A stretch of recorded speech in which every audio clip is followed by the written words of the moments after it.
অনেক সহজেই বাড়িতেই যদি বানিয়ে নেওয়া যায় একদম দোকানের মতো রসালো মোরব্বা, যা কিনা ফ্রুটস কেক, ফালুদা ইত্যাদিতে ব্যবহার হয়ে থাকে।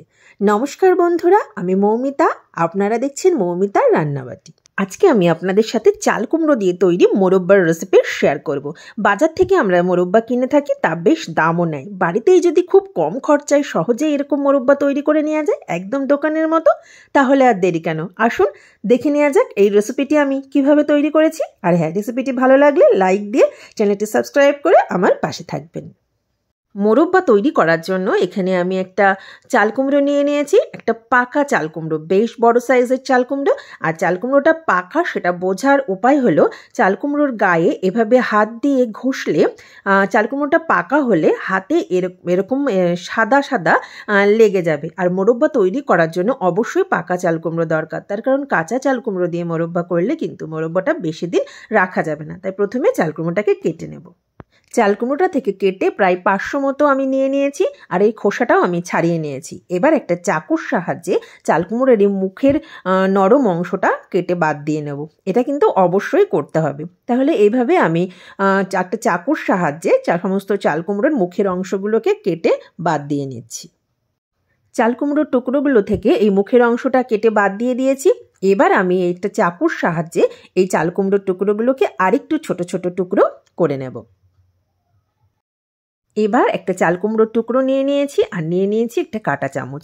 এই কাঁটা চামচের সাহায্যে এই চাল কুমড়োর গায়ে এভাবে ছিদ্র ছিদ্র করে দিতে হবে। দেখুন যেভাবে আমি করছি।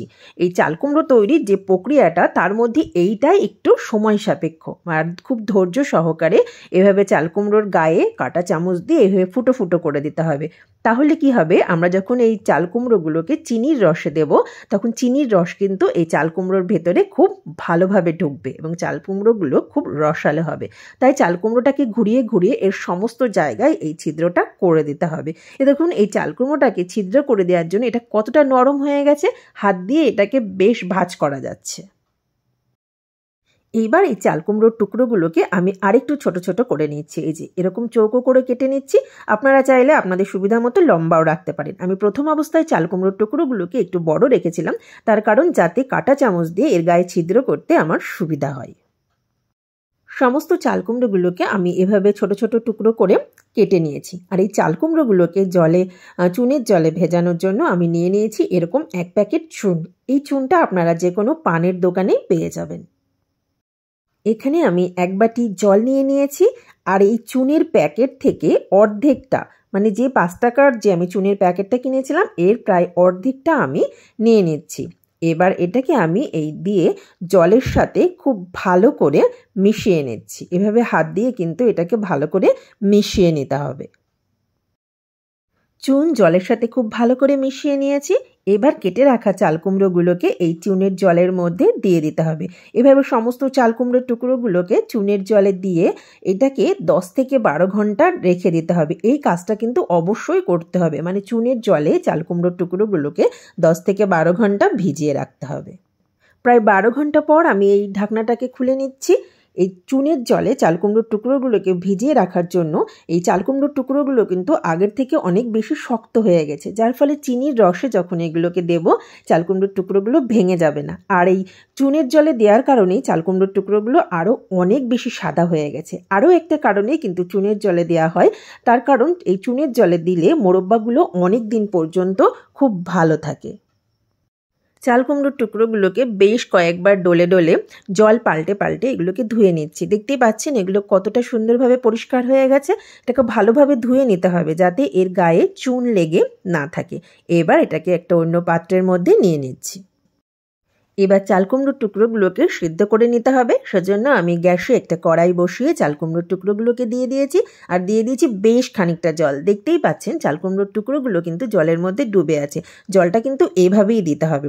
এইবার হাই ফ্লেমে আমি এটাকে 4 থেকে 5 মিনিট ফুটিয়ে নেব, মানে যতক্ষণ না পর্যন্ত চাল কুমড়োর টুকরোগুলো নরম হয়ে আসছে। মাঝে মাঝে এভাবে নাড়িয়ে দিতে হবে। এভাবে আমি 4-5 মিনিট রান্না করে নিচ্ছি। 5 মিনিট পর আমি গ্যাসের ফ্লেমটাকে কম করে দিচ্ছি। এবার আমি এটাকে দেখে নেব, চেক করে নেব যে চাল কুমড়োটা সেদ্ধ হয়েছে কিনা। আমি একটা কাঠির সাহায্যে দেখে নিচ্ছি। দেখুন এই কাঠিটা কিন্তু চাল কুমড়োর মধ্যে ঢুকে যাচ্ছে, তার মানে চাল কুমড়োটা সেদ্ধ হয়ে গেছে। এবার গ্যাসটাকে বন্ধ করে আমি এই চাল কুমড়োগুলোকে নামিয়ে নেব। চাল কুমড়োর টুকরোগুলো থেকে আমি জলটাকে ঝরিয়ে নিয়েছি। দেখতে পাচ্ছেন এটা কিন্তু এখনও বেশ গরম ধোয়া উঠছে। আমি এখানে 500 গ্রাম চাল কুমড়ো নিয়েছি, তার জন্য এখানে নিয়েছি 450 গ্রাম চিনি। আপনারা চাইলে সমপরিমাণ চিনিও কিন্তু দিতে পারেন, তবে এই 500 গ্রাম চাল কুমড়োর জন্য এই 450 গ্রাম চিনি কিন্তু একদম পারফেক্ট। আর এখানে আমি 2টো এলাচ ফাটিয়ে এর মধ্যে দিয়ে দিচ্ছি। এতে কি হবে, চাল কুমড়োর যে গন্ধটা আছে সেই গন্ধটা কিন্তু আর থাকবে না। আপনারা চাইলে এখানে গোলাপ জলও ব্যবহার করতে পারেন। এবার এই চিনি আর চাল কুমড়োর মিশ্রণটাকে ঢাকা দিয়ে 10 থেকে 15 মিনিটের জন্য রেস্টে রেখে দেব। 15 মিনিট পর আমি এই ঢাকনাটা খুলে নিলাম। দেখুন চিনি থেকে কতটা জল বেরিয়েছে। চাল কুমড়োটা গরম ছিল আর এর মধ্যে চিনি দেওয়াতে চিনিটা গলে আর চাল কুমড়োর মধ্যে যে জলটুকু ছিল সেটা বেরিয়ে এতটা জল হয়ে গেছে। তো এই কারণেই কিন্তু আমি গরম চাল কুমড়োর মধ্যে চিনিটাকে দিয়ে দিয়েছিলাম। এখানে আমাদের চিনির রস তৈরি করতে হবে, কিন্তু তার জন্য আমি আলাদা করে কোনো এখানে জল দেব না। যে জলটা বেরিয়েছে এতেই আমি এই চাল কুমড়োগুলোকে একটু ফুটিয়ে নেব। এবার আমি গ্যাসে অন্য পাত্রের মধ্যে এটাকে নিয়ে জাল করে নেব। চাল কুমড়োর টুকরোগুলোকে আমি একটা কড়াইয়ের মধ্যে নিয়ে নিয়েছি। আমি গ্যাসটাকে অন করে দিচ্ছি। গ্যাসের ফ্লেম একদম লোতে দিয়ে এই চাল কুমড়োগুলোকে ভালো করে মিশিয়ে নিতে হবে।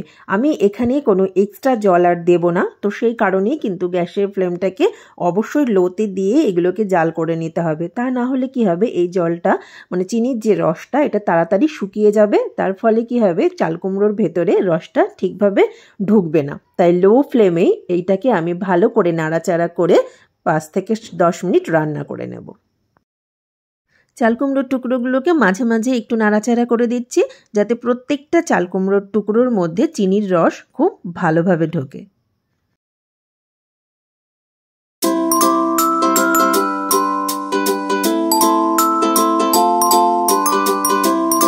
আমি আপনাদের 3 মিনিট পর দেখাচ্ছি। এই 3 মিনিট কিন্তু একদম লো ফ্লেমে অনবরত নাড়াচাড়া করে আমি এটাকে জাল করে নিচ্ছি।